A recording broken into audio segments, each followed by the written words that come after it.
And we're going to play at some college. It's easy for you to say. You'll be happy to hear that. I just paid a $225. I'm sorry. Look, Gary. You got to.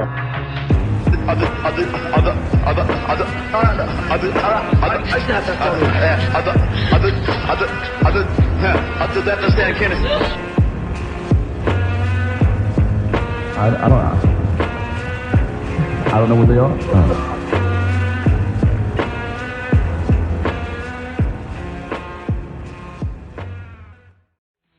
I'm going to give up on trying phone calls, and now it's time for Stuttering John to play us What Happened Last Night with Dan Rather.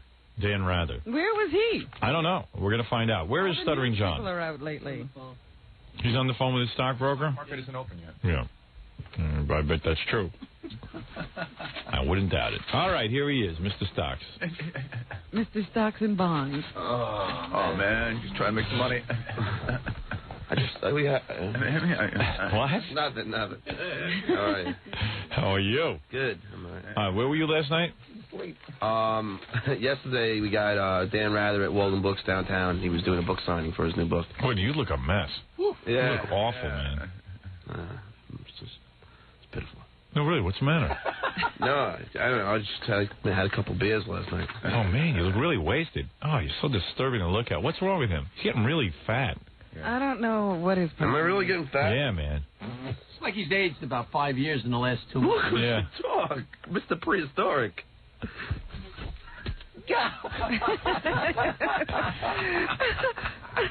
All right, here we go. Let's listen to your work.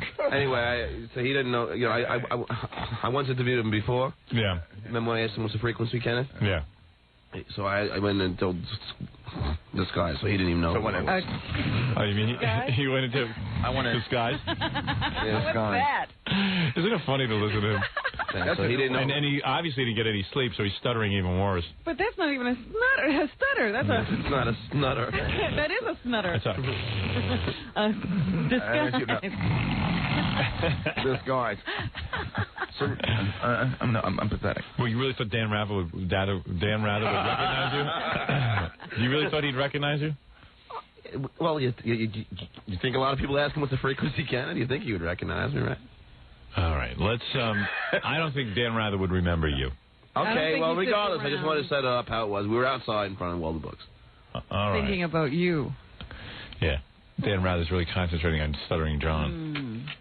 All right, so here you are outside Walden Books, and you grabbed him for a couple of questions. Yes. All right. Hey, Dan, how you doing? Okay, how you doing? Hey, it's your question from the XRK, came for broadcast. Whatever. Okay. Would you box Mike Wallace for charity? No. Not at all? He's too tough. What one question would you ask OJ if he were here? Did he do it? Do you think he did? No, I would ask him if he did it. I mean, that's what I'd ask him about. Will you ever bring back Saying Courage at the end of the show? I'd like to, but the people I work for would prefer I didn't, so I probably won't do that. Did Diane Sawyer ever turn you on? Of course, doesn't she, everybody? Did you laugh at Tom Broka's speech impediment? I don't think Tom Brokaw has a speech impediment. We're going to go in. Howard Stern. Love him. Yeah? Great. Thanks. See, Dan answered all the questions. Yeah, barely. We had some other ones that we couldn't get to. Obviously, they were dragging him away. What were the others? Do you think you could have knocked up Connie Chung, unlike that wimp Maury Povich? That was the next one? Yeah. Too bad.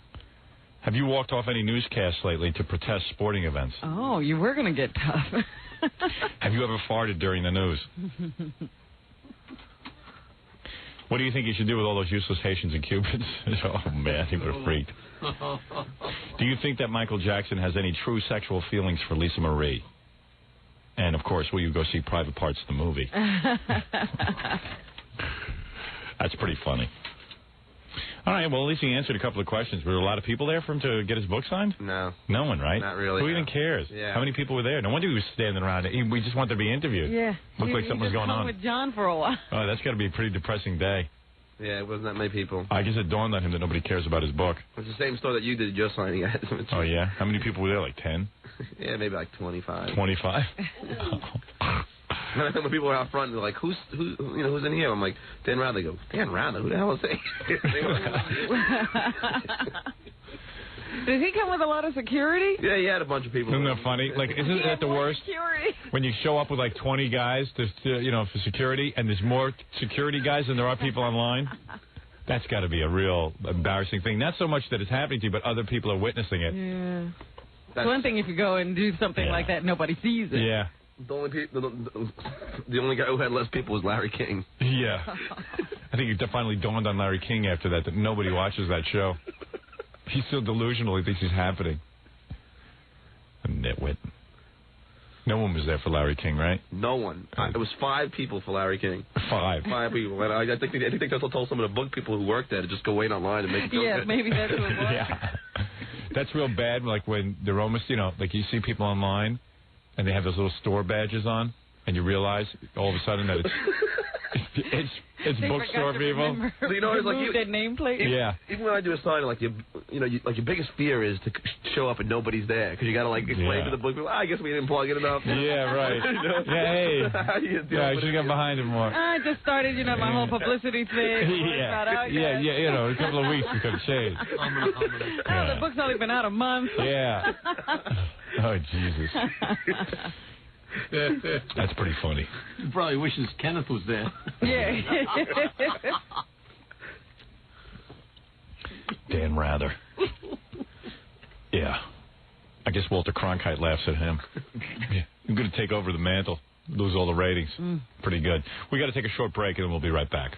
Here's Howard. Hey, and don't forget Jackie New Rave joke page Martling to order Jackie's Wild CD or cassette. It's $10 plus free shipping and handling. Halloweeny special. Buy 2, get 1 free. Call 1-800-323-KING. And next Friday, October 21st, at my father's place, formerly Jimmy's Comedy Alley in Bayside, Queens. For information, call 516-922-WINE. Okay. So, what was I talking about? Albany? Hey, so Gary went up to Albany yesterday to scope things out, to check out the big location.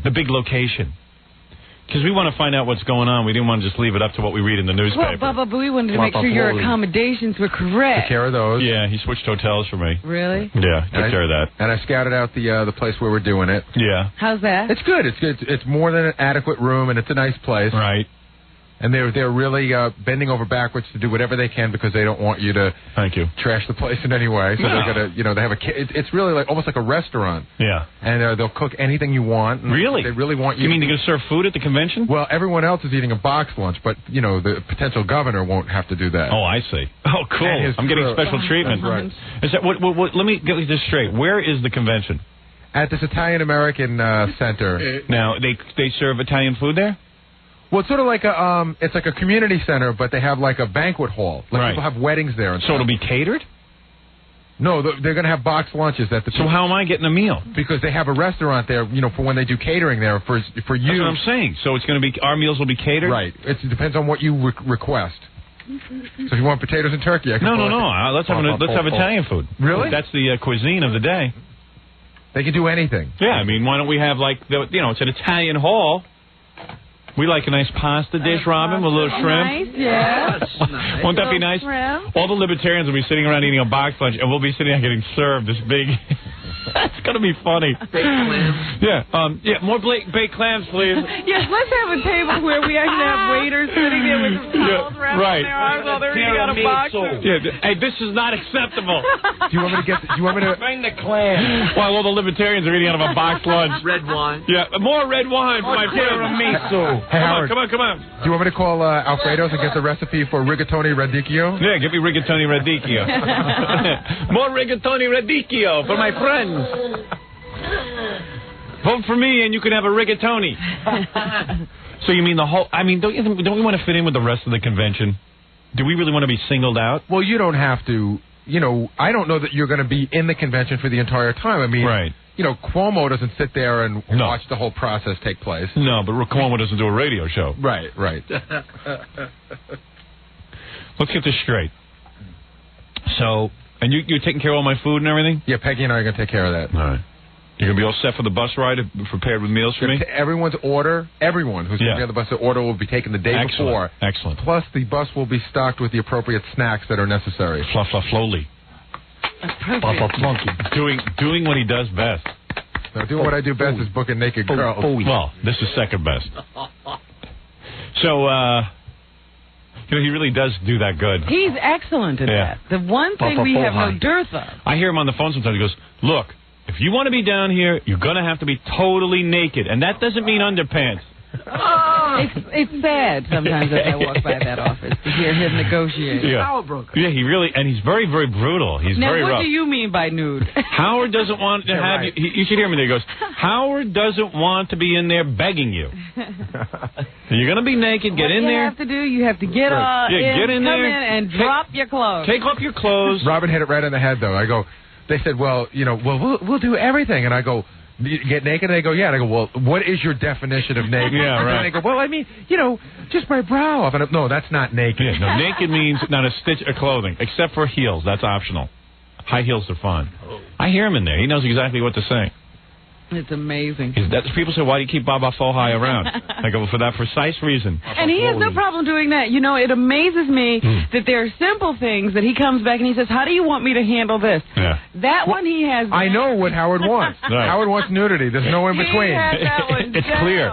As long as I'm clear. He browbeats on that phone. I'm Eichmann. What is it? No, I was just going to say we should really tape that rap. That's very funny. It's a very funny rap. Yeah, it is. All right, next time I'll tape it. Just like yesterday when those girls came in there and they had the panties on, G-strings on. Yeah. Baba Booey comes right up and he goes, we had a deal. Yeah, we negotiated this. Those panties come off. And the girls had the panties off. They knew. I was waiting for you to notice, but I told the PETA people, listen, we get naked girls down here every day. Why do I want some girls with panties on? Right. Exactly. You got a point there. That was funny. It's tough to argue with that kind of logic. We had a deal. He's a tough negotiator. That's right. He's a tough negotiator. He can't get 10 cents from Tom, but he can negotiate nudity. Yeah, but I can get Tom's clothes off. Right. So, where were we? We're at the Italian American Community Center in Albany. Right. I think we'll have to sit down and pull everything together, but I think we decided Robin should be the one who should nominate you, and I don't know who you want to second you. And what is Elephant Boy going to do? Is he going to make some kind of speech? Well, it depends on what you want. But, Robin, what did we decide? I thought that we had changed, and we were going to have Kenneth Keith Callan back or Elephant Boy one of the retards. Kenneth Keith second. Yeah. Okay, yeah, we'll work all that out. So we get up there and we can broadcast from the convention hall? That's correct. Oh, good. We're going to be... and anyone who wants to come by can stop by and say hi to us, right? Yeah. Yeah. Yeah, absolutely. Yeah. No, that's good. We're going to... I don't know how much room is going to be in the convention hall, but we can certainly appear outside the convention hall, can't we? Yeah, I think our Albany station is setting up like an RV and putting together a little tailgate party. Boy, those guys really go all out, don't they? RV. Oh, RV, recreational vehicle. You can ride around like a dune buggy.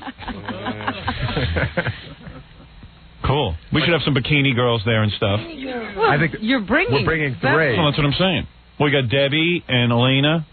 And Elaine Marks. And Elaine Marks, Miss Howard Stern. Right. And then I know others will show up. Yeah. And there's always controversy. Roa feels she's being shut out of the convention. Oh. She is. She's right. She's right. Well, she can come. She can come. We just don't have room on our bus. She feels that I haven't played you her song. Oh, no, I've heard the song. What song is this? She wrote a song about me being governor, but... Oh. Was it any good? Of course it's brilliant. I don't want to play it here because I'm afraid someone will steal it. Oh. It wasn't F the president. I'll right. say that. What is? Well, anyway, so you got this under control? Yeah, we're under control. It's going to be a great show. I don't know, because Tom's kind of like bitching and moaning about this. Our general manager, he hasn't been like he's not going up full for out. This. But he's the guy who always wanted me to go do remotes and go out. Tom can't make up his mind about anything. I know. He wants you to go out, but not out. Well, Tom was telling all the big bosses here that he wasn't informed and stuff about any of this. So, yeah, but, I mean... Does he have a bone to pick? I don't know. I'm not sure exactly, but I'm saying, like, let's get behind this. Let's go up there. Let's do a good broadcast. And let's, listen, when I become the gubernatorial nominee, it's big news. Why shouldn't we be covering it? Have you ever led this company down the garden path? Never. I always bring up big events. I understand from what I've been hearing from a few people that this is going to be covered by, national network news. Of course. This is big. This is a convention. What else they got to do on a Saturday? All right. I guess me running for governor isn't a big enough media event for the company to get excited about. How much more do you want? I'll tell you, once you get that nomination this weekend, all hell is going to break loose because, people aren't taking you seriously as a candidate. Yeah. Once you have that libertarian moniker. It's going to be a whole different thing now. Now I'm a party candidate. Right. I hope Gary lives. I mean, does he have an asthmatic condition? Yeah, I'm fine. listening to him breathe today. Well, that's because he goes out late every night and can't breathe when he gets up in the morning. There's nothing wrong with where I'm breathing. When you talk, I feel fine. I know what you're saying. I like almost a wheeze. Yeah. Thank you, Nurse Clippers.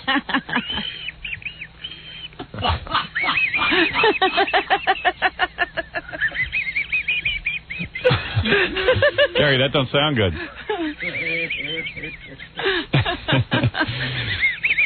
He was out last night at the hockey game. Gary goes out every night. He has a different activity every night. Last night, Pearl Jam, hockey. I see. All We're in the way of his socializing. Exactly. This job really screws up his nighttime activities. Did I go to Albany all day yesterday? Yes. Did I do what had to be done? I'm sure you do it all very well. Half in the bag. Half in the bag. All sleepy-eyed and doughy-faced. I only slept for an hour yesterday on the way home. As a matter of fact, and then when he gets here, he gets all sleepy. Yeah. Runs right out the door. As a matter of fact, Stuttering John was there, so because of his new album, they had him on the Madison Square Garden Network last night. They interviewed him. So John, I guess, had gotten high before the game. And then during the game got progressively more blasted. I saw John at the end of the third period, and I said, "John, man, are you drunk?" And he said, "I got a buzz." And I said, "What's going on?" And he said, "Hey, man, fans keep buying me beers." So what happened? You got blasted, didn't you? Know you knew you were going to be on TV, didn't you? Yeah, I drank moderately. Yeah? Yeah, well, but you got pretty blasted. But you know what happened? I drank like 5 beers, but they're like 16-ounce beers. Yeah. And then it compensated. I started drinking huge glasses of iced tea to and do you have to pee like every 3 seconds? Oh yeah. Right before I get on the set, like right before they start, I go, I think I got a couple seconds to go to the bathroom. She goes, absolutely not. You're kidding. So anyway, so John was so blasted, and John, of course, is the last guest on this Madison Square Garden show, and they. Who was on? Joan London? Joan London, Bobby Mercer. Peekaboo Street. Wait a second, listen to this. The guy, the last... Peekaboo Street, is that skier? Yeah. That girl on the silver medal. Yeah. The last time the Rangers won the Stanley Cup was 1940. They had one of the original, the 1940. Oh, and that guy came on before John. Yeah, so John, all right, he's getting a shot on TV, so they give him, he's like the last guest up. So John is back in the green room and he passes out. Stop it. No, I didn't pass out. I just put my head down for a little while. Yeah, okay, you passed out. So John passes out in the green room, and he's the next guest up. And this is what Joan London's children were slobbering over? Yeah, they were gone already. And they couldn't revive John. Oh, so so he gets out there. What happened? They had to smack you around a little bit. No. They just say, "John, you want to come?" I was just like, it was just I was watching it. I just started like putting my head down to rest. And it was 12:30 at night. Yeah, right. And then they finally just brought me out. And I was kind of like, why doesn't Atlantic Records just burn their money? I was kind of dumbstruck. No, he's doing the whole rock star thing. It's not at all. I was having a good time. I was having a good time at the game. Weren't you like a little uptight about being on TV drunk? Well, no, I thought it would be better for me. Relax you? Yeah, I would not stutter as much, but much to my chagrin. You stuttered? I stuttered like a maniac. Really? Yeah. I think when you're loaded... Tape of it? Did we have any tape of it? Yes. I couldn't stop. But then again, and like Gary says, and so did the record company guy, they're all saying I shouldn't do it. Like, what you advised me not to do is say, I'm stuttering. But because I can't spit the word out, so I end up doing that. I'm not, because with you, we become like, I'm. You lost Howard. I'm used to look on your face. You lost Howard 30 seconds ago. No, because I'm used to talking to you, so I don't have to do that. But for like a new person, I can see they get like embarrassed by me stuttering, so I have to qualify and go, I'm stuttering. Don't worry. So I get weird about it. So wait a second. You were blasted out of your mind, and you passed out. Then they revive you, and you get on, and you start stuttering all over the place when the guy's interviewing you. Where is a woman? Oh, it's a woman, and the woman was really cute. Hot woman. Yeah. So I'm sitting there like tickling her and stuff. You idiot. It was closer to date rape. Really? So you're date raping her while she's interviewing you? Yeah, but you know, I thought she was having fun. You know, she's. You don't know. You're drunk. It didn't look like she was having fun from where I was sitting. So what happened? You started stuttering, and then you started explaining that you were a stutterer? Well, no, I would just stutter, and I go, I go, wait, I'm just relax, I'm stuttering, and then, stuff like that. Yeah. Oh, there I am, I'm doing it again, so you weren't sure what it was. I told you not to do that. But how? It's like being a cripple and have like a little, Yeah, but dude, what I'm saying is, what makes you interesting is your stuttering. But so just don't even acknowledge it. I can't get used to them feeling so uncomfortable. It seems to me that you want to make them comfortable, but I'm telling you, you're funnier when you're just stuttering. I gotta do it. You say it once that you're a stutterer. They call you Stuttering John, so it's fine. It's all explained. But it's a mental Why do you think they're having you on? They don't care what you have to say. They want to see you stutter. But for 23 years, I've been qualifying it. So I got to get, for the 5 years I've been here, I've been, I don't have to, but right. But I'm so used to from my, upbringing. But people aren't uncomfortable. They're entertained. People know what a stutter looks like. You don't have to describe it. Did you hear what I said? Yeah. People aren't uncomfortable. They're entertained by you. She did finish one of his sentences. I thought that was a little rude. Yeah. I don't care. I'd rather them finish my sentence than let me sit there and contort. I have to see this interview. So you were pretty blasted, and then they want you to go out, and then you have to pee.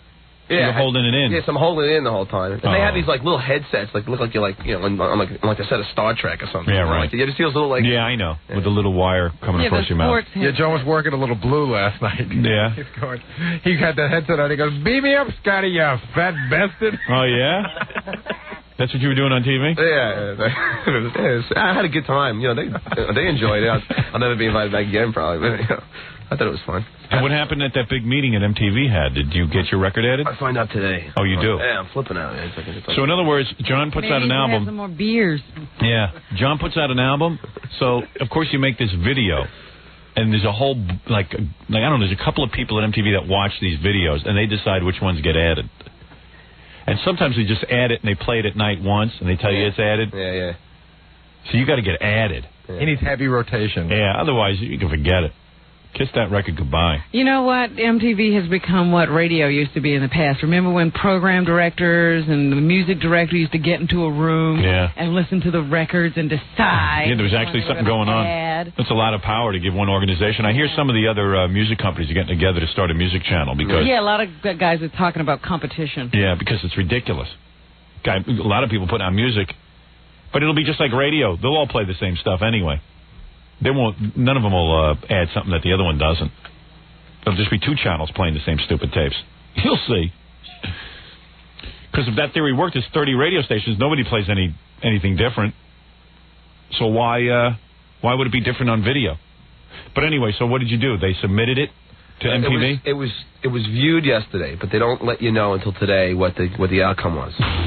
It's like a beauty contest. It's a co-op board. Oh man. But it's a great video, I mean... You don't know what they were watching, though. No, but you thought it was a great one. I enjoyed it thoroughly. Loved it. Just so happened that 20 better videos came out. Yeah, that might be your luck. I thought it was a real good video. Do I think they should play it, John? Yes. What can I say? But I'm not the guy who decides, all right? Maybe they'll play it. Maybe God will touch you. I doubt it, but you never know, man. They'll probably burn you. They got a lot of power over there. Just be prepared for the worst, and if anything happens, you'll be happy. John's having the worst day of his life. He's really nervous. Did the record company grease anybody for you? I don't know. No. Dude, forget it. They don't do that. Sure. Okay. Stop it, Howard. Yeah, they never do that. You're working on it. You ever hear about the independent record scandal? They used to hire independents. They'd go out and grease all the program directors. Buy them Coke and stuff. Is that old hat now? Old hat? No, now it's just changed. Instead of Coke, it's like 40-inch TVs and giant CD players and stuff. Oh yeah. Different hat. Well, look, you dropped the keys to your new car. Yeah. I played it for Mike Judge yesterday. I thought it was great too. Oh boy. Yeah, but do Beavis and Butthead like it? Yeah, he thought it was great. Who, Beavis and Butthead? Yeah, I mean he was recording Beavis. Mike Judge is the guy who makes Beavis and Butthead. Were you talking to Mike or Beavis? I was talking to all three of them. I hope Mike Judge made friends with him and all that stuff. I hope he puts you on Beavis and Butthead and goofs on your video. They asked me to maybe do a cameo on Beavis and Butthead. Oh, yeah? Yeah. Oh, good. Who's the stuttering dude? You know? I see. All right, very good. All right, John, get out of here. I'm sick of your career. I have to sit there and talk about John's career all day. Well, this is the release date of my album. All right, good luck, man. Oh, it's the 19th. Yeah, it comes out today. Congratulations. All right, man. It hits record stores today. Excellent. We're looking forward to buying that. All right, very good. Stuttering John, everyone. We never did get to his Eddie Vedder interview. Yeah, you got so much stuff. I got a lot of tape of yours. Yeah, okay. Doctors. All right, I'll get to it. Don't relax. There's plenty of time. We'll be back right after these words. We're back with the Howard Stern Show. Oh, yeah. With the Howard Stern Show. No, I've always been very sickly. Like, if I do any kind of exertion, I get sick. So even as a young person? I think so. I'm not sure. I don't remember all that well, but no, I don't remember as a young person getting sick. I don't remember you talking about being sickly as a child or anything. But I've always been the type of adult that's like frail or something. Whenever I do something too energetic, I get sick. But don't you think that could be psychological? Because basically you're in very good health. Yeah, I always thought that it was psychological, but then, you know, when we worked in Washington, I decided I'm always sick. I'm going to become a burly kind of guy. I'm going to change my body type. So this is what I decided, because I'm so narrow and thin and waif-like. I decided at one point I'm going to become a big He-Man. And instead of like working out with weights or something, you just ate. I just started eating a lot of like. I ate way too much Roy Rogers. And I would eat, like, ask Robin, I'd be on the air, I'd have Chinese food while I was on the air, then I'd go home and have a pound of spaghetti and meat sauce. And this is morning? No, oh, yeah. This was in the afternoon, NBC. And also even in the morning. In the morning, we used to call him and order breakfast, remember? I'd have 2 big egg sandwiches, bacon, cheese, everything. Unbelievable what I used to eat during the morning show. Because I remember that was one of the first big fights at DC 101. Yeah. Oh, it's disgusting when you eat on the air. Yeah, I remember that. They were mad at me for eating on the air. I couldn't help it. I had to become burly. Boy, it's good I wasn't on the show. Oh, you would have died. We would have all exploded. Yeah. And God bless Robin, boy. I guess she wanted to get burly, too. No, I didn't necessarily eat breakfast with you. You ate something. Oh, man. She stuck right there with me. Oh, stop it. God love you. She wasn't jogging around the studio. My problem was that I had gone from a very active career to a sedentary one. Whatever. No, I was looking at some old pictures of you. You were so heavy, you look shorter. Excuse me, I had gone from a very active career to a sedentary No, I'm just saying it was something that happened. You got tall again. Don't worry. She went from active to sedentary. That's why she ate so much. She had to eat more to be sedentary. No, she kept up with me. Oh, stop We it. had fun together. 2 egg sandwiches in the morning. One thing about Robin, God love her, she'll I hang with the boys. Yeah, she hangs in there with the best of them. And I don't know. I decided that if I got big and like stocky, that would take care of your health problem. Yeah, that I would suddenly become this healthy guy. And instead, I started getting sicker and sicker to the point that the doctor told me I was going to die because I had pneumonia every weekend. So, I didn't know if it was pneumonia. I knew you were on antibiotics. I was on steroids too in Washington. Yeah. Because my throat was so screwed up. It was just I was sickly. Because I wasn't eating properly, because I decided I was going to be big and burly. I didn't know it was an active decision. Yeah, it was. It was a decision on my part that I was going to let my weight go because I would become this big, heavy set guy. It never dawned on you to work out? No. Never. No, that's too much work. I just thought if I ate more and I didn't care, I would just... You're just going to get big. I was going to get big. Yeah, Gary, please, clear your throat. He went to Pearl Jam last night, so I got to sit here and suffer. I'm back. Yeah. Well, clear your throat if you're going to talk. God, drink some warm... So you got big. Went to Pearl Jam. How were they? Good? They were incredible. Yeah. Where were they? Eddie's the weirdest guy in the world. You have a Pearl Jam in your throat. That's true. I mean, I think the band is great, but I think he's nuts. Why was he nuts? Because he just acts weird on purpose. Gary told me that he just spits on the stage like he hawks Big Louie, the lead singer of Pearl Jam. But he hawks them in between lines. Like he'll sing a line and then he'll... Well, you don't hear the, but you just see a big, giant loogie flying across the stage. It's really weird. I was watching Saturday Night Live. The worst show on television is Saturday Night Live. I think the Tom Arnold show is better than Saturday Night Live. And I watched for Pearl Jam. And in the middle of the second song, I see Eddie Vedder spit this huge white thing out of his mouth. I thought it was gum. And that's really... I could vomit from that. That's really gross. He must have done it 15 or 20 times. Yeah, and what about all the poor workers who have to sit and clean that crap who up? wants to clean up his spittle? I thought he was a man of the people. That's all an act with him, though. It's very, very contrived. I know it because I used to watch MTV when Pearl Jam first started out, before they got famous. Yeah. And Eddie Vedder was like this really... The lead singer of Pearl Jam was like a real... up kind of guy, always talking, very talkative, very and smiley. wanted to be a star. Yeah, well, yeah, he was just happy. And you could see it. You could see his basic nature.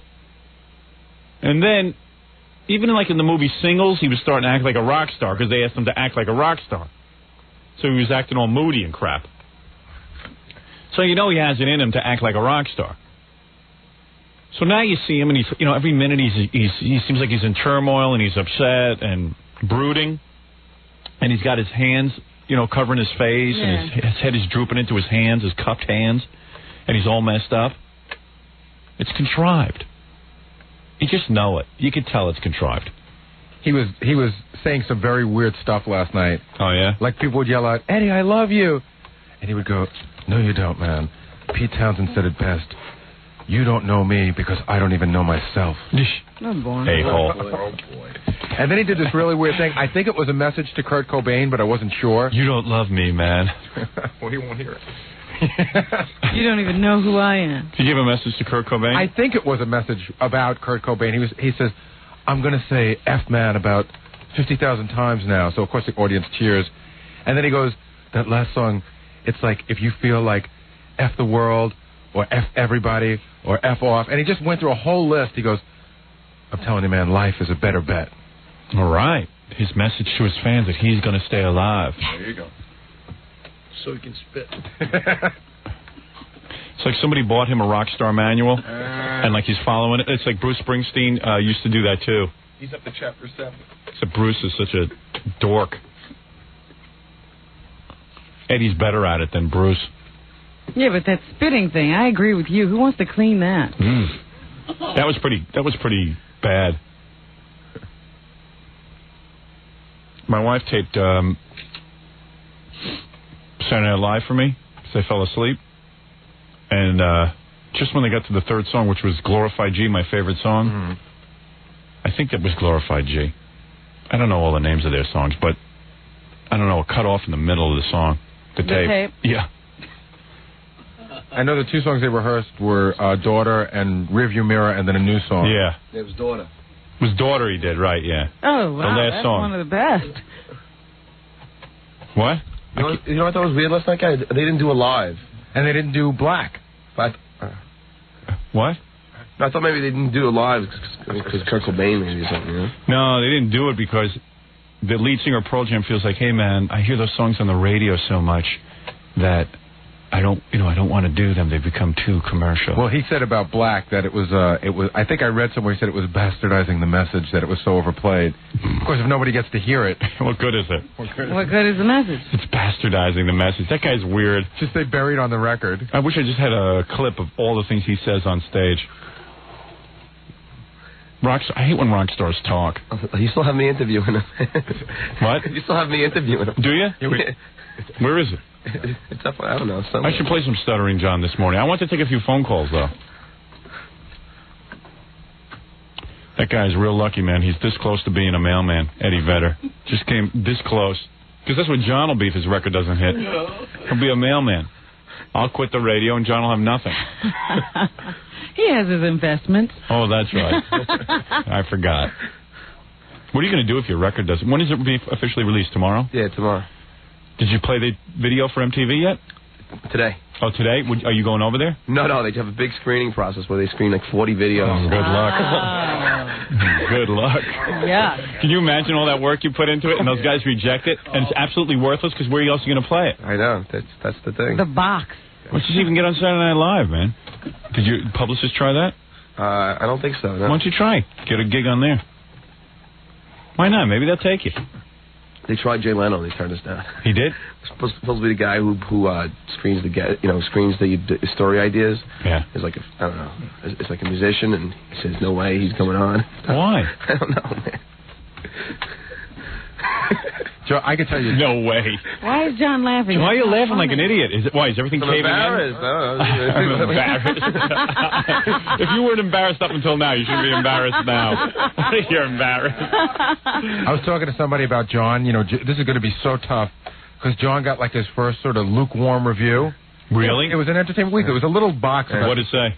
It just said that it compared him to Bon Jovi and the guys from Wayne's World. It said the guys from Wayne's World are a little funnier But, I mean, it wasn't horrible. The album isn't supposed to be funny. Yeah. I know. Supposedly the girl has I don't know. She's an old bag. So I heard that. She's an old bag. Like 45. You can't go by that. You know what? I was talking to Leslie West over the weekend. You know what they said in Rolling Stone about Cream's first album or something? Which was I think it was Disraeli Gears or something. Wheels of Fire. Was it Wheels of Fire? They panned it. That's why they disbanded. They said, you know what? This group really sucks, and you know what? This album will probably be big because it sucks so bad. Or some really disgusting review. They were terrible of them. And meanwhile, it was like, it was a band that changed the world, kind of music anyway. Well, somebody was saying that it took them like... You got a good review from Roberto Santiago. We got good reviews everywhere except for this. Well, where did you get good reviews? I haven't seen it. Yeah, bring us your reviews. And all the Hard Reports, and the CMJ, all the the Hard Report doesn't negatively review anything. No, but all the trades, we just and they just play our song out in Philadelphia, one of the stations, and they got like overwhelming requests and. Who did it? YSP? No, another station. Really? and same thing happened in Dallas. They played Smash Trash and they got overwhelming smashes. And wow. So now they're adding it to the playlist. Good. I said you can add it because there's no way I can't. Well, there you go. Well, maybe you're on your way. Boy, if this doesn't work, what are you going to do? Are you going to kill yourself? You're going to kill yourself. I feel like this is junior achievement. Yeah. This is John's little business that he's got. Yeah, well, we'll see how well it does. We'll keep tracking it. I'm crossing my fingers. Yeah. Poor John. This is more pressure than he's ever known. I like Ari's going to finish his story. I was going to say, I heard that someone had to sit John down for like an hour. Yeah. And explain to him that it's a little tiny thing, that it's a review that'll be gone in a week. It was a tiny little bit of review. And John is crushed. Yeah. Crushed by it. Do you get freaked out in the beginning when you got a bad review?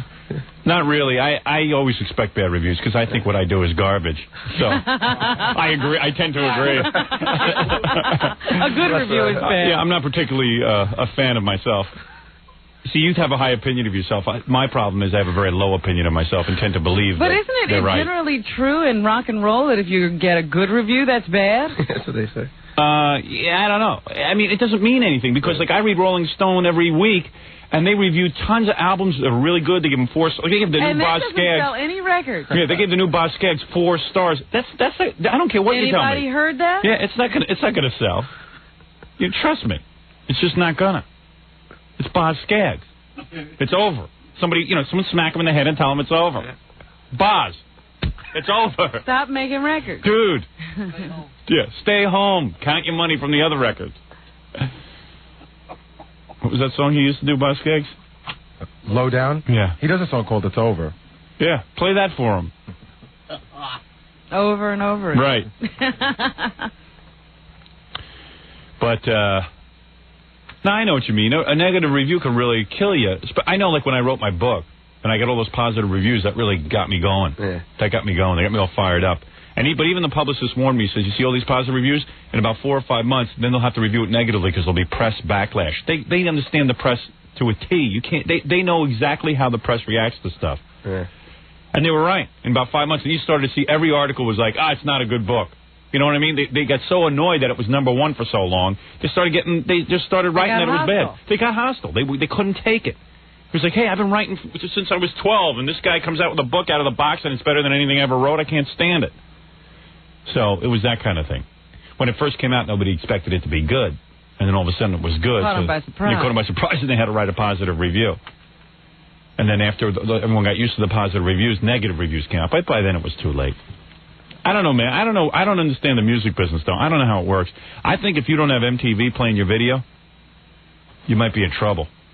Yeah, that's the big No matter how good your song is or bad.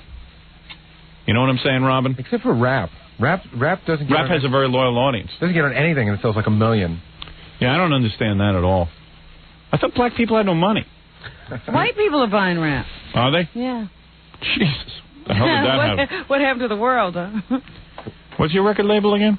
Atlantic. Can't they bribe anybody? I'm sure those guys at MTV take payoffs. I mean, there's got to be somebody maybe there. That's how those. I mean, because how do you pick a video? I mean, payola's going on ever since. I read one of those books in the 70s. I've seen a few of the new videos. I'm definitely sure someone got paid off. There's got to be. I'll tell you, that one with that bumblebee, the girl in the bee outfit. I heard that was $100,000 they gave somebody. I want to shoot my TV every time that comes on. That friggin' bee. Sometimes I feel like the end of the world.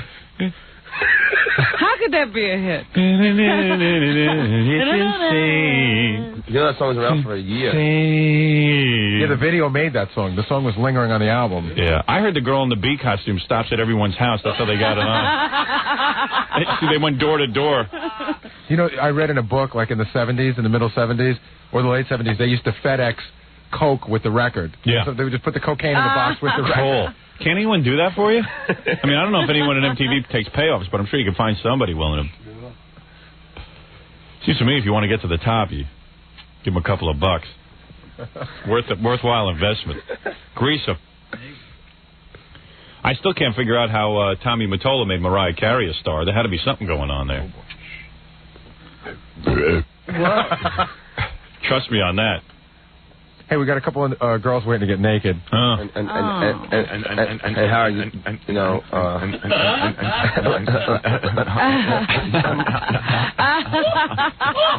mom is coming here at 9:30. She can she's going to get naked too? She wants to finally meet you. She keeps bring your mother in. Yeah, she can come in.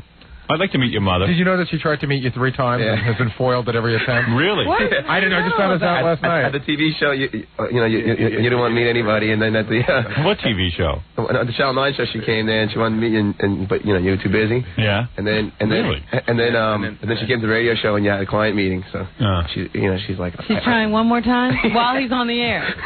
What's your mom's name again? Osa. Osa. Yeah, but it's spelled A-A-S-E. Assy. Osa. Assy. Can you say that, Osa? You should see how my aunt's name is Goyli. Goyli? Yeah. And, you have an Aunt Goyli? I got a cousin Ulrich. Ulrich? Yeah. Where's she from again? Sweden? Denmark. I have an Aunt Henny. Henny? Yeah. And Ula? And Ula. Yeah. There's an Ula, too. His whole family sends him into... There's an Ulrich, there's an Ula. If you want Joe to stutter, make sure he never goes to bed before 1. That's it. He can get enough sleep. He's wasted, I know. He just didn't get enough sleep. That's when he stutters. He can't get a word out. Cooking today.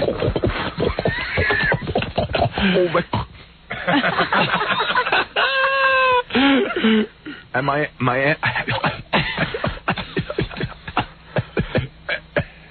Annie. My mother's name is also, but it's spelled like.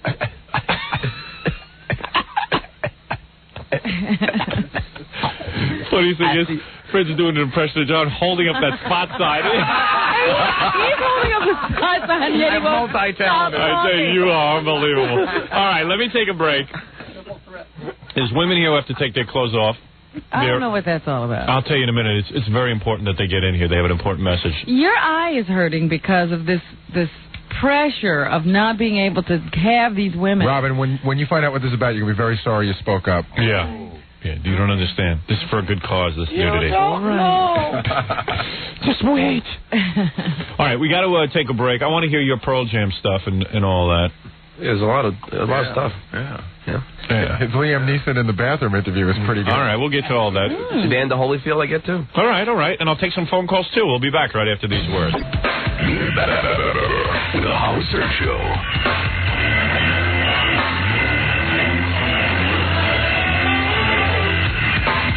Robin, I'm going to take some phone calls in a minute. I'm going to do a lot of things, but... And I'm going to tell you all about our trip to Albany that's coming up. We have to make a few decisions. I've got to find a running mate. I'll tell you all about my search over the weekend. Oh, okay. But first, there's some nudity here. Let me fix myself up. Let me put my... Should the governor... In this instance, yes, Robin. Here we go. I just asked a question. This is nudity for a reason. What's the reason again? They're from the People for the Ethical Treatment of Animals. They'd rather go naked than wear fur. Yeah. You're kidding. Is it Kim Basinger? No, unfortunately, Kim was not available today. Are they good looking? Yeah, they're really cute. One of them was arrested in London, and one of them was arrested in Paris. Hey, turn the heat up a little. It's a little cold in here, and they're gonna get. They won't take their clothes off. They'll have to use fur. Oh, they'll take it off for like a second.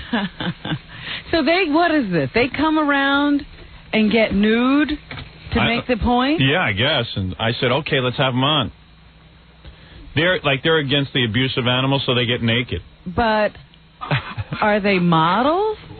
No, they're not models. They're just people that work for the organization. Oh, okay. And I guess... Are they good looking? They're cute. Yeah? They're cute. Nice bodies? Yeah, no fat. Yeah, good. Great. So, in other words, if we let them talk about animals, they'll be naked? Right. All right, but I'm not letting them talk about animals until they're naked. I think they understand that. Cool. How do I look? You see any snot dripping out of my nose? None. It just blew my nose. I just want to make sure. In front of naked girls, I like to look my best. Let's see if I turn Billy's mic on. I didn't even realize it. Are we ready for them, Howard? Let's see if your mic works. Hi. The naked women. All right, thanks.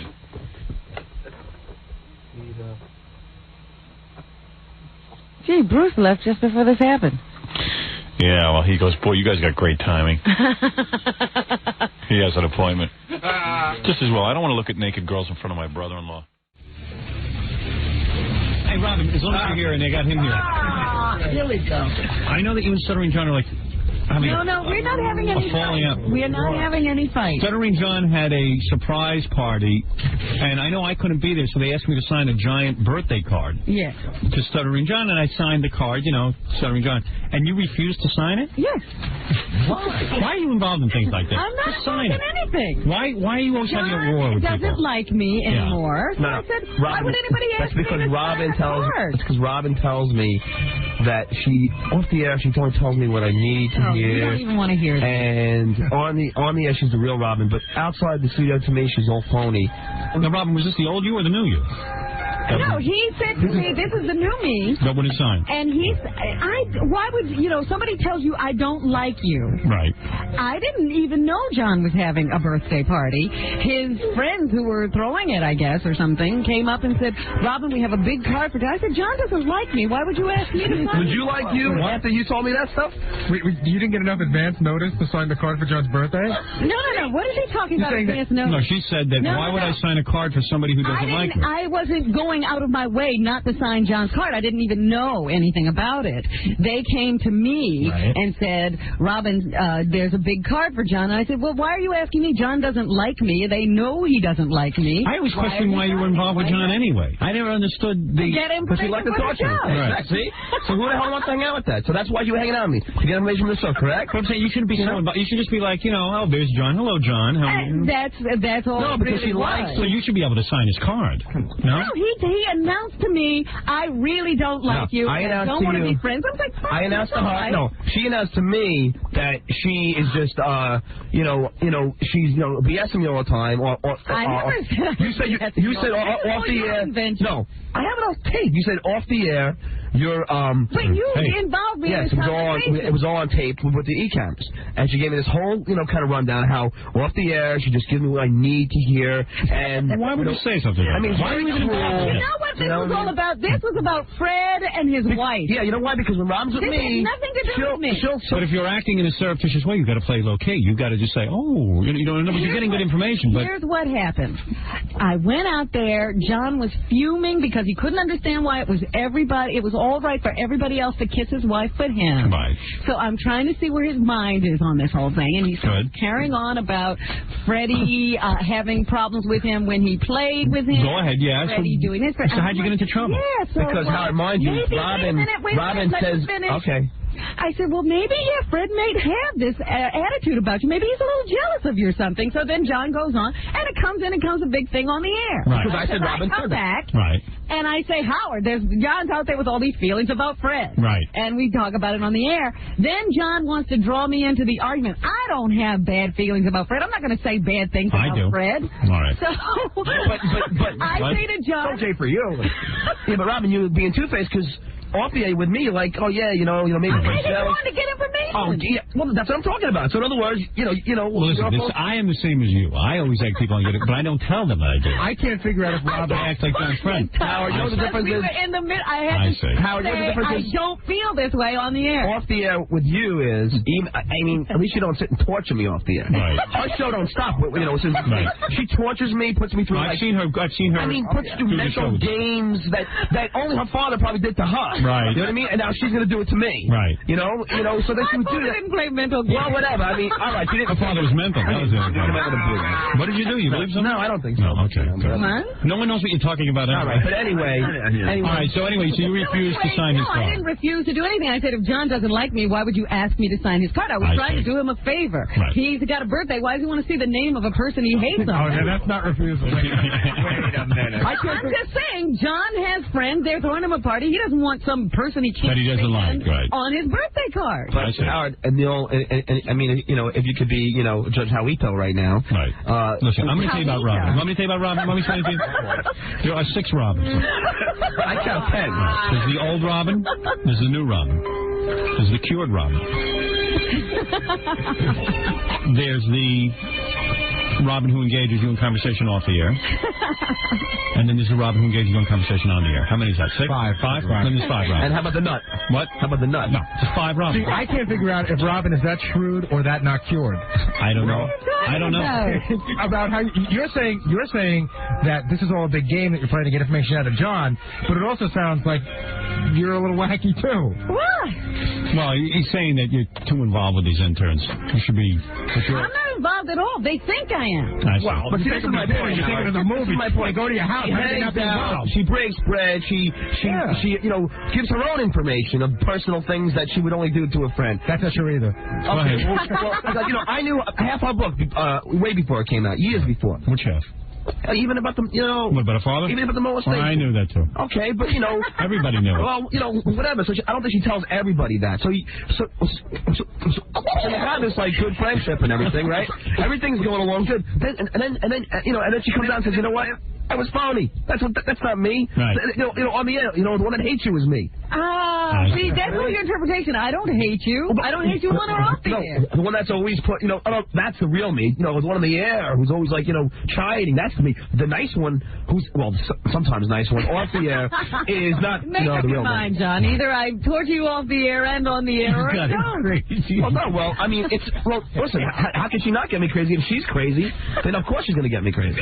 All right, well, very good. Said, John, if I've hurt you that much, we don't need to have anything more to do with it. Let's not forget that 3 years ago, Robin didn't talk to me for about 4 months. Is that right? That was the old Robin. That was the old Robin. My favorite John and Robin story. I think they're all crazy. My favorite John and Robin story happened a couple of months ago.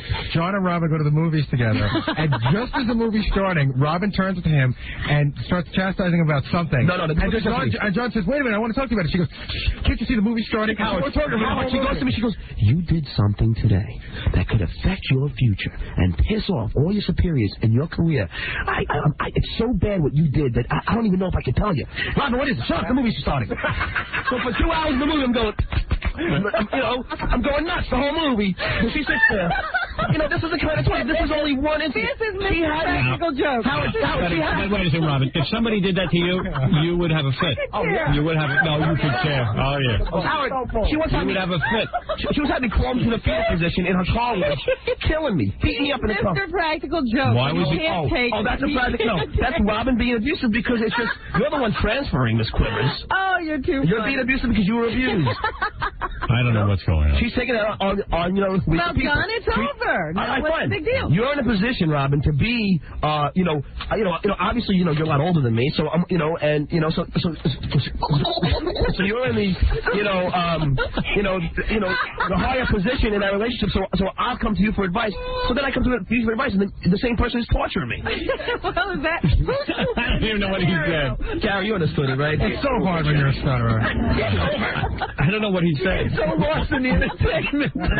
What are you saying? I don't even know. What I'm trying to say is she puts herself in the position to give advice. That's cruel. She puts herself in this position that I'm going to look up to. Right. No, she abuses that. You finally got smart. She does torture you. Yeah, there's no question about it. So you got to have nothing to do with her. That's all. That's That's the end of it. What's the problem? That's all. The problem is being you wouldn't sign the card, which is pretty nice thing to do and pretty simple thing to do, whether you're fighting or not. It's a guy's birthday. I'm not fighting. It's a guy should have signed the card. I don't like you. I can't stand you. I don't want to have anything to do with you, so I didn't sign his card. Right. She didn't want to torture you. But Howard, do you understand? Well, I understand that. Okay, but do you understand why I would say it? And then after all this, it doesn't matter. John, let me just finish my story. Fine, no, I don't care. But let me finish. I don't care if you ever talk to me for the rest of your life. Believe me, it'll be nice. But Howard, let me just finish this. You know what? He says I hate you. I say fine. I'm out of your heart. Now you don't talk to me the rest of your life. Howard, I didn't ask you to sign my card. I can give a frog sign if you sign it. You know what I'm saying? But Howard, let me just say one thing. Well, why are we here? Daddy didn't stutter on. But Howard, let me just kind of finalize it. So she'll come at me about Freddie, and she'll see I'll be upset about Freddie. You know, I'll be like, I don't know what. And then she'll chime in, well, maybe he's a little jealous about your album. Maybe this, maybe this. Okay, then I come on the air and I go, hey, Robin, tell me, go ahead. You know, you were saying this.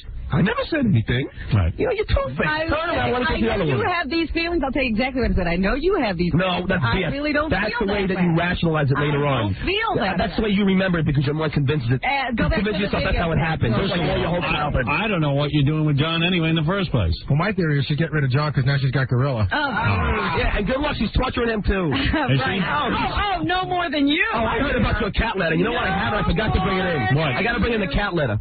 Cat letter. Oh, the little cat letter you gave a Gorilla engagement how to take care of your cats. Oh, letter. Letter. You gave a letter to Howard. You should see it. She tells Gorilla and Ganji to call them by their first names and talk to them. I have it all in my house. If I would have known this was going to be the day, I would have brought it in.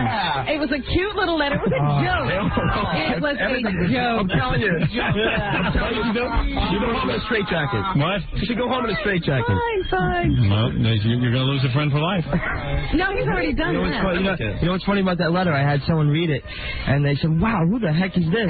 They said, this person's a nut. I said, read the bottom who signed it. It was like, Robin is this? What was the letter saying? It was just like, don't forget to take care of the cats and feed them this and talk to them, and they know their names, and I want you to at least spend 15 minutes talking to them. And that's ridiculous. Make sure they're not lonely. I have that in my house. I was amazed.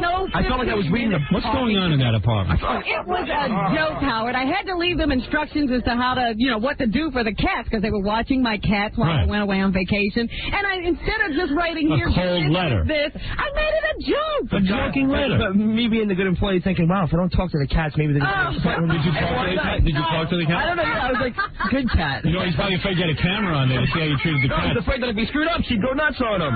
Right? Absolutely. Be honest. Everyone's afraid she's going to go nuts. The funny thing is, I didn't see the whole place is afraid she's going to go nuts. I didn't see the letter there. I didn't see the letter when I first came in, so I just figured. I started looking in the cabinets, and I saw all this, the cat food in the can. So I opened it up. There's 4 cats. I put 4 cans of cat food all over. Then I find the letter. The 2 cats are eating all the cat food. I see the letter, and it says, do not give them canned cat food. I was like, oh, man. So it was fighting the cat for the food. I was like, get away, get away. The cat's slipping out. You're throwing it out the window. That would have been the end of it. Oh, man. The last time all right, so the point is, you and Robin are not getting along. Now I understand. The last time I think... All right. We get along fine. If I need something, I talk to John, but I don't have anything else to do. So there you go. These personality conflicts occur at the workplace. Not they just seem to occur. Not with me. See, not with us. See? I'm out of your life. See what I'm saying? It's like... What happened to the mediator, Robin?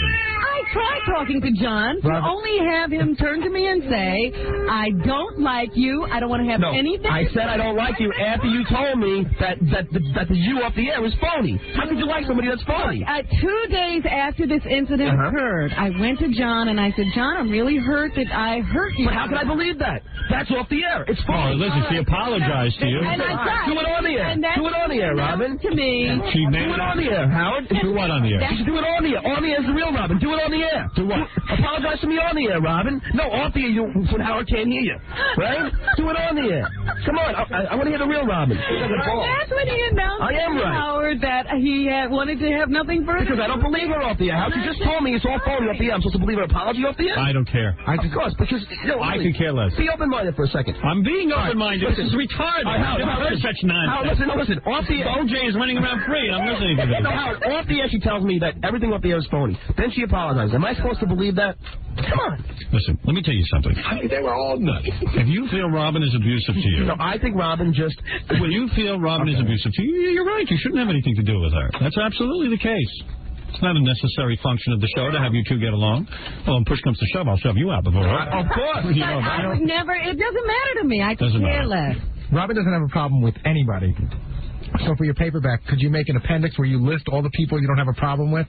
There are so many people that you have problems with. How could you say you don't have a problem with anybody? Who does she have a problem with? A whole list of ex-interns. Well, that's the old one. You know what, Gary? That's the old get one. with the program today. Today. What is your problem today? Who do I have a problem with today? John. No, I don't. John has a problem with me. She's been nice to John. So let me ask you something. Robin. What did I say? Gary can't even hear me. I said I went to John 2 days after he blew up to try to apologize to him, and I heard that. now says I have a problem. I heard that. I just as the on-air, Gary. Just kidding around. Well, that's the point, Robin. Why couldn't you apologize to me on the air, Robin? Oh, come on. Why should she apologize to you? Because if she's going to, be that way. That's the show, though. I know. Well, so why didn't you apologize to Ralph? And I've only been doing this on the show when you woke him up. I did. Roll the E-tape. No, roll the E-tape. I said, listen, if on the E-show, I said, listen, if I don't watch the E-show. If I upset Ralph, listen, I've had enough of this. Get out of here. I could care less. Well, I really could care less. You brought me in. I don't care. I didn't know it was such a heavy thing. All right, well, listen, we'll be back right after these words. Howard Stern Show. Oh, my God. Stern God. Oh, my God. I need a little excitement.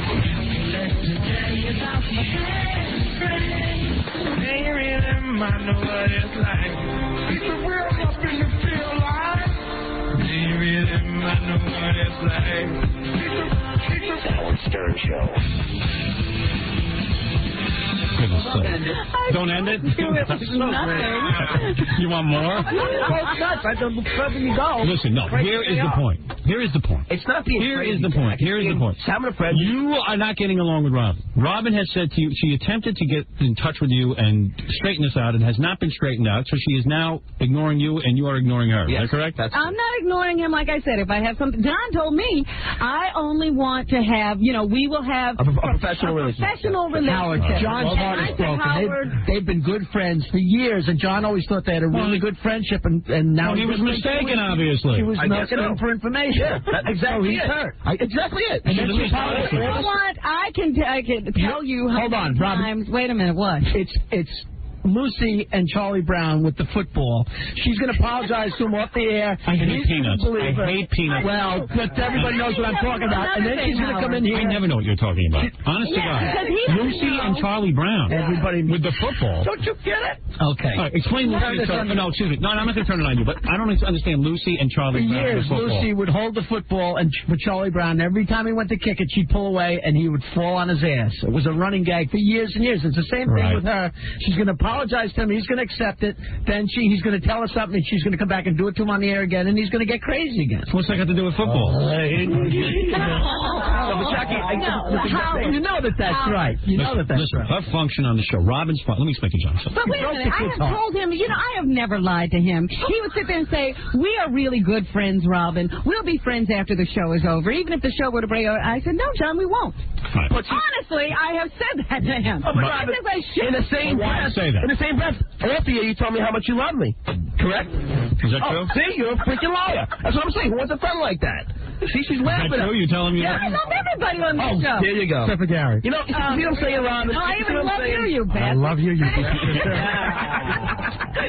All right, look, listen to me. Can I end this? You should do what I do. Rub against her and don't talk to her. Oh, shut up.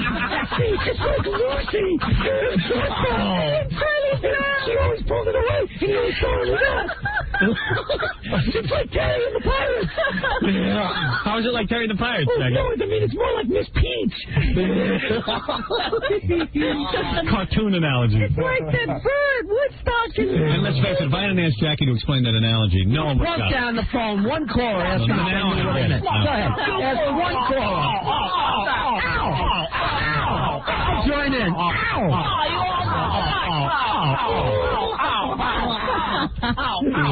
Keep going. Getting back to this. Let me put a summation in order here. Okay, let me get a closure. Thank you. It occurs to me that Robin has an unusual relationship with you. With the world. What was that? With the world, I said. Robin has a way of dealing with you. You're not happy with it. You're unhappy. You're not satisfied with the way she deals with you off the air. Am I correct? And on the air. Yeah, correct. Right. You are obviously very, very emotionally tied to Robin. You want to have a relationship with her, but Robin really isn't the person you think she is. You want her to be somebody else. Well, that's not the Now you've realized after all these years that Robin is not the person that she is. And you're disappointed. And you're disappointed. I guess so. She's not the person you thought she was. I guess you're right. And now you realize it, and you are going to have nothing to do with her. But deep inside, John thinks that John's going to go looking for that other person that doesn't exist. He still thinks that No, because Howard, all that you're saying is when he gets up, that doesn't exist. I know the Robin that's in tears almost times that she's talking to me over things, and she wouldn't reveal and tell this story. All right, but she has disappointed you on some level. Listen, I'm not being. you don't listen. You know what your problem is? You don't listen. No, I'm listening. I'm not being. She has disappointed you. Right. She has disappointed you. And when I tried to apologize, you would not accept it. So I didn't believe it. I don't believe it. It's off the air. I can't. Now, Robin, you with the interns. Now I'm going to get to you. I'm out of it. No, you're in it. You're knee deep in it. Don't tell me. You're neck deep. No, I'm going to tell you. I'm going to give you advice. Let me give you advice. With these interns. Yeah. John is not an intern. He will tell you that. He is. He doesn't know it, but he is. Whatever. Perennial. He's a perennial intern. He's a 40-year-old intern. Hey, come on. King of the interns. So here's my point. Yeah. You, with your interpersonal relationship with the interns, you do get into these relationships with them. No, not anymore. Not anymore? I don't want to You've have. sworn that off. I don't want to hear about their personal problems. No, but I mean, it's okay to have a relationship, but you don't have to go. You don't have to go overboard in your relationship with them. Yeah, but Howard, she can't not do that because she loves it. She loves it. It's like it's like. Is that true? You love it? Is that correct? It's like asking the OJ trial. I do see you in the halls with the interns. Say a couple of things. The reason we've had those great shows where we reveal that Ganji is broken up with his girlfriend. You get the information. I get the information. And then you give it to me. And you've been. See, but there was a time that you were very honest and didn't go on the air. Listen to me, John. My advice to you. I'm just going to give advice. You don't have to take it. And Robin, you don't have to take it. John, my advice to you. You have to evaluate each person and decide the level of intimacy you want to have with them, and then that's that. You understand? Mm-hmm. Don't be so obsessed. Okay. Don't be a groupie, is what I'm saying. Well, it's not being a group. Okay. My advice to Robin: don't talk to John. That's what I'm doing. And stop writing the letters to your cats. That's all of it. Stop it. I was writing a funny letter. I'm sorry it was, again, you can't joke with these wackos around. Well, why? But see, the reason why you can't joke is because everyone's afraid if they dare screw up, you're going to rip them a new a-hole. And it's happened. Right, in the last... Howard, I took care of the cats. I was giving the cats spring water. I have seen no evidence of Robin ripping anyone a new a-hole in the last 6 months. I have not. I have not. Well, have you? Robin's got a point. She's got a point. I have not seen evidence. I have actually... I'm not totally convinced, but I am... Ask Grillo if that's the truth. I don't know. Your girls are assistant. Bring Grillo in here, and then we'll see if that's the truth. Robin, do whatever you will. Do whatever you will. I have seen no evidence that you have ripped anyone a new a-hole. I really have not. I'd be the she does not beat them with the bruises show. Well, to be honest, I don't, In the past 6 months, no, Robin has not ripped me an a-hole. Okay, so there it is. Honestly, it's honest. She does at times get a little testy, and it seems like it's going to keep a job now. This is not right. Testy, fine. No, people get testy. But me. People, wait. I'm tired of it. I am really tired of my testiness being blown out of proportion. Am I blowing it out of proportion? Did I blow it out of proportion? proportion. Did I blow it out of proportion? Did I blow it out of proportion? All bosses get tested. Okay, that's not right. Come in here, Ralph. Come in here. Ralph's got a good Robin story. Get out of here. No, I didn't invite you into this. She was doing that, Ralph, 2 days ago. Get out of here. Well, there you go. I can't stand his face. Why am I getting yelled at? If you will. I just want to let everybody know. Fred's marrying the Jewish girl? No, I What? don't know that. The New York City Gay Men's Chorus is holding auditions on August 23rd. Let's send John down. Yes. They have 30 openings. La la la la la la la la la la la la la la. They have 30 openings, Howard, and they need some tenors, some baritones, and some basses. Whoops. You'll have to have a prepared song, be able to sight read, and do voice placement exercises. Gay chorus. Yeah. What's that all about? Gay chorus. It has 150 voices. And we'll begin its 10th anniversary season on December 10th. Any baton stuffing? Doesn't the conductor actually like put the baton in his anus and like swing it around? Oh, come on, the gay chorus. And what do they sing there, Robin? I have no idea. I've never seen them perform. I don't understand why there has to be like a gay. Like, is there a heterosexual chorus? No, it's just a chorus. This is gay. What do you mean, like a gay chorus? They have a number. You can ask them that question. They do? Yeah. It's open right now? I have no idea. We could call and see. Might be just somebody. Is it listed in the paper? Yeah. All right, give me that. 691-7590.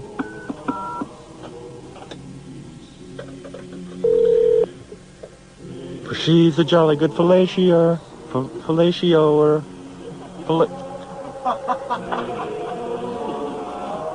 What have we got him? We got him. I got an answering machine. Well, we can leave these questions.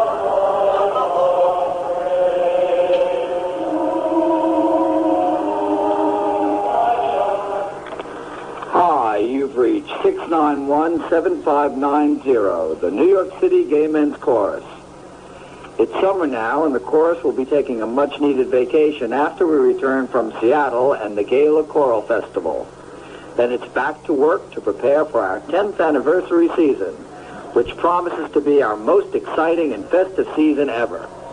If you're on our mailing list, you'll be receiving a copy of Chorus Lines magazine in the fall, which will describe the upcoming season and give you the chance to become a season subscriber. If you're not on our mailing list, but you'd like to be, just leave your name and address. Don't forget your zip code. If you're calling about any other chorus-related business, please leave your name and number and the best time to reach you, and we'll get back to you just as soon as we can. Have a great summer, and we'll see you at Carnegie Hall in December. And thanks again for calling the New York City Gay Men's Chorus. Hello, my name is Johnny Melendez. No, but hey, this is Howard Stern. I'm on the air. The thing that I don't understand is like why you have to have. Are there choruses? Yeah, why can't you just have a chorus? Why can only gay guys join the chorus? Because I would audition, but I'm not gay. It's discrimination, right? Yes. No, seriously, I know. Absolutely, that's true. Because it just be a regular chorus. Is it that only gay men can do this? That was my question, Robin. Is it that... And by the way, Johnny Melendez wants to come down for the audition. Stuttering John Mel. Right, John? Here, tell the guy. Yeah, man. Oh, get out of here. Yeah, man. Yeah, but anyway, I'm being serious. I don't understand that. It's sort of discriminatory. Only gay men's chorus. You know what I'm saying? It's like a novelty act. Well, you want to do choral singing. There are plenty of choruses, and I don't think if gay or straight, you're going to be discriminated against. Yeah. Okay? That's our message. Bye. Wonder why they're having auditions.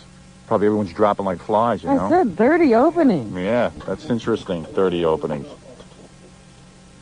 You know, that's a lot of openings. That's more openings than I can handle.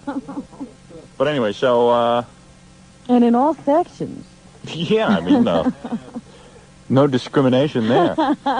All sections open. All sections are open. And I see like 90 guys jumping on it. No, I mean in the chorus. Not those sections. Those are my private sections. But, I just thought I'd help him out make that announcement. Okay.